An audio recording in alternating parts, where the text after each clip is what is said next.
Welcome back to my channel. So for today's video, it is going to be another affordable pero fresh makeup tutorial. So sobrang dami sa inyo nagre-request sa mga ganitong klaseng tutorial. So ito na siya. So ito yung look na nagawa natin ngayon. So as usual, fresh yan lang pero iba yung mga products na ginamit ko today. So if you wanna know kung paano ma-achieve itong gandang fresh lang makeup tutorial na on a budget, then just keep on watching. Okay, so for foundation, ang gagamitin ko is the EB Advanced Studio Finish Stick Foundation. Sobrang tagal na panahon ko nang hindi nagamit to. Kasi high school pa lang ata ko, ito yung unang foundation namin ng ate ko. Sinabi ko din yun before. So, ayan siya. Ganyan yung itsura niya. So, I'm in the shade Miel pala, guys. Ayan. So, i-apply ko lang siya all over my face. There. Direkta ko na lang siya i-apply para mas madali. So, saktong-sakto yung shade nito sa akin. Ayan siya, guys.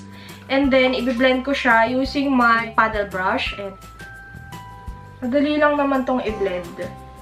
So, hindi kayo mahihirapan. So, actually, pwedeng finger yung gamitin nyo. Pero para mas madali, gumamit na lang ako ng paddle brush.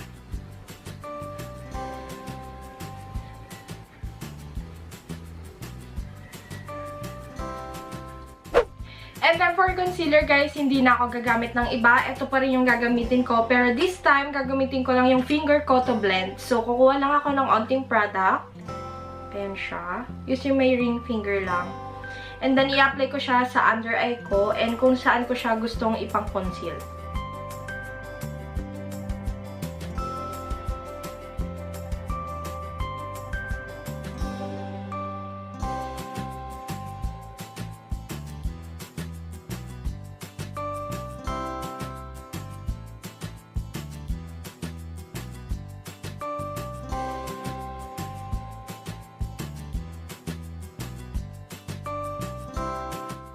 And then for powder, guys, ang gagamitin ko is the Fancy Colors from Nichido in the shade Natural. So this is only 88 pesos. So super affordable lang niya. Perfecto for everyday, lalo na sa mga estudyante. So gagamit lang ako ng brush. And then isa-set ko muna yung aking under eye. Kasi as you can see, medyo dewy yung finish ng foundation. Yan, para mag-mattify na siya agad.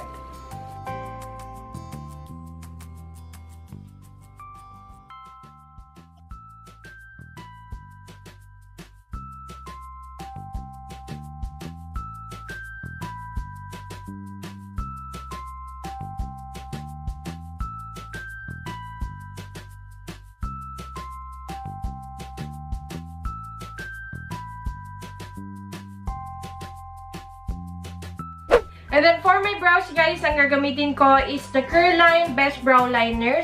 So first, syempre, ibabrush muna natin yung ating eyebrows. And then, ipa-follow ko lang yung natural line ng eyebrows ko or natural eyebrows ko.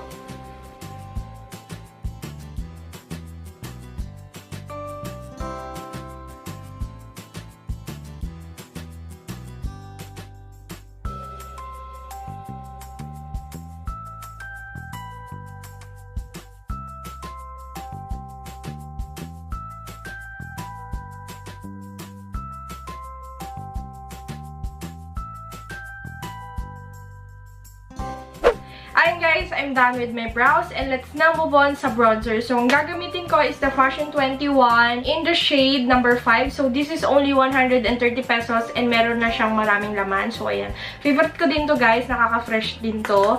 So, i-apply ko lang siya again as a blush on. Pero later, maglalagay pa rin tayo ng blush on.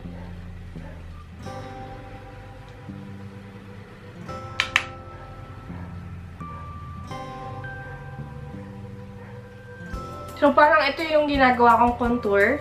Pero hindi ko siya totally nilalagay sa lugar na kinokonturan. So, medyo pumuti kasi yung face natin. Kaya, ibalik lang natin yung natural na kulay ng ating face. And then, sa mata, guys, syempre, hindi mawawala yung curler. I-curler lang yung lashes nyo. Kasi hindi tayo maglalagay ng eyeliner kasi para fresh lang. Para ma-achieve natin yung fresh lang. So, kung gusto nyo magmukhang fresh lang, dapat onti lang yung mga makeup na lalagay nyo. Yan, i-curl nyo lang yan. And then, mag-apply kayo ng mascara. So, ang gagamitin ko mascara is the Maybelline Hyper Curl Volume Express Waterproof Mascara. Ito yung maire-recommend ko sa inyo na mascara kung naghanap pa lang kayo ng magandang mascara na pwede nyong gamitin. Ito yung maire-recommend ko sa inyo. And then for blush guys, ang gagamitin ko is ito. This is the Shawill Makeup Blusher in the shade Perfectly Peach or number 6. Ayan siya. And then kumuha lang kayo ng brush na katulad nito or kahit anong brush na ginagamit nyo pang blush on. And then mag-apply kayo ng blush on dito din sa may gitna ng nose nyo or sa nose nyo. Parang drunk blush. Kung hindi nyo yun alam, ayan, ganyan lang siya. Parang i-connecta nyo yung blush on nyo dito. Dadaan nyo sa nose nyo and then papunta sa kabilang cheeks.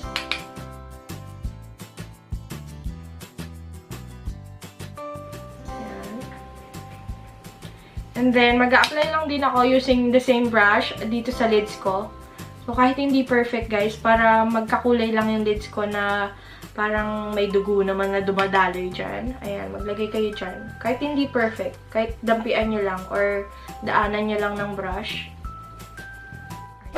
And then, babalikan ko lang yung ginawa nating bronzer kanina. Tapos, gagamitin ko yung finger ko para mag-apply ng contour sa my nose area.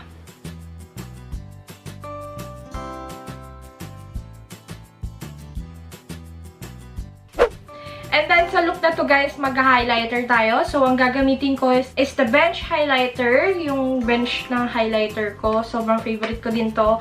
And kung gusto nyong parang hindi halatang highlighter, yung parang basa lang or basta makikita nyo, ito yung maire-recommend ko sa inyo. So, maglalagay lang ako ng dahan-dahan dito kasi meron na tayong mga powder dyan. Kaya dapat dahan-dahan lang yung pag-a-apply para hindi mag-move yung mga products na nilagay natin kanina. Ayan siya. So, ayan no, as you can see, hindi siya nakakabulag ng highlighter, pero maganda yung effect niya kapag natatamaan ng ilaw. Parang basa lang, ganun. Magbukang parang healthy yung skin nyo. So, ayan, maglagay lang tayo dyan. Ayan, o, diba? Medyo i-extend ko siya dito sa may unahan na part. Pero i-blend ko siya ng maayos, guys. Then, same thing dun sa kabila, syempre. And then, dito sa may nose area ko, sobrang onti lang, guys. Para natural pa rin tignan. Ayan. And then, wag nyo kalimutan dito sa area na to kasi sobrang laking effect yan sa face nyo kapag may highlighter kayo dyan. Kaka-fresh yan. And then, dito sa may inner corner ng mata nyo.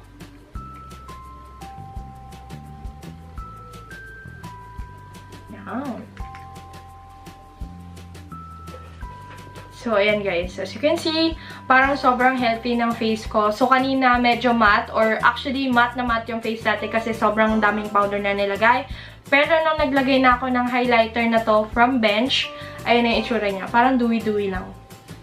Ayun guys, and then for the last part, yung gagamitin kong lip and cheek tint is from EB or Ever Bilena Lip and Cheek Roller. So, this is in the shade Nightberry. So, ang gagawin ko is mag-a-apply muna ako dito sa likod ng kamay ko. Parang ganyan. Ayan. Ilalagay ko muna siya dyan. And then, using my ring finger, yun yung ipang-a-apply ko sa lips ko. Ayan. Para lang magpantay yung kulay. Kasi, di ba, pag rekta mo i-a-apply dun sa lips mo, parang napupunta lang siya dun sa center part or merong hindi buo yung kulay. So, pag ganito yung ginawa mo, mapapantay yung kulay ng lip tint. And then, mas mukha siyang natural. Ayan. So, there you go guys. This is my tutorial on how to achieve the gandang fresh lang makeup tutorial. So, kung nagustuhan nyo itong look na to, don't forget to like, comment, and subscribe to my channel. And if you want to be part of my hashtag #WeirdestFam dito sa YouTube, don't forget to subscribe and click the bell button beside para ma-notify ka every time nag-upload ako ng bagong video. So, kung meron kayo questions, requests, and suggestions, just leave a comment down below. Thank you guys for watching, and I'll see you on my next one. Bye!